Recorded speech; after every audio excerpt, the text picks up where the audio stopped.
আমরা যদি সাধারণ নাগরিকরা জানতাম যে এর মধ্যে এই হুজুররা আছে এবং এটা একটা পরিকল্পিত আন্দোলন, তাহলে কিন্তু আমরা এই আন্দোলনে সম্পৃক্ত হতাম না বা যেতাম না। আমরা কি জানতাম যে এই গণঅভ্যুত্থানটা একটা মেটিকুলাস ডিজাইনের মধ্যে পড়ে?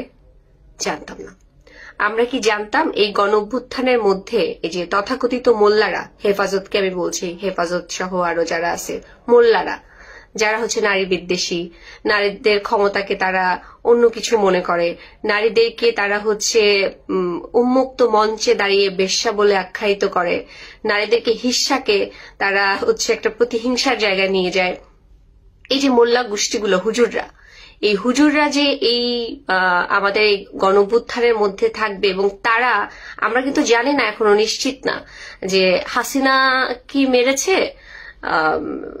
ছাত্রদেরকে, নাকি হুজুররা ছাত্রদেরকে মেরে আমাদেরকে ইমোশনালি ব্ল্যাকমেইল করেছে। RICL TMX, যুগের পর যুগ স্থাপনা থাকে মজবুত। এই বিষয়টা এখনো অনেকটা ঘোলাটে, এখনো এটার কোনো মানে প্রমাণ আমাদের হাতে এখনো এসে পৌঁছায় নাই। ছাত্র জনতা মারা গেছে, এটা সঠিক। কারা মেরেছে, পুলিশ মেরেছে নাকি গণঅভ্যুত্থান যে মেটিকুলাস ডিজাইনটা যারা করেছে তারা মেরেছে, এই বিষয়টা এখন পর্যন্ত নিশ্চিত না। আমরা যদি সাধারণ নাগরিকরা জানতাম যে এর মধ্যে এই হুজুররা আছে এবং এটা একটা পরিকল্পিত আন্দোলন, তাহলে কিন্তু আমরা এই আন্দোলনে সম্পৃক্ত হতাম না বা যেতাম না।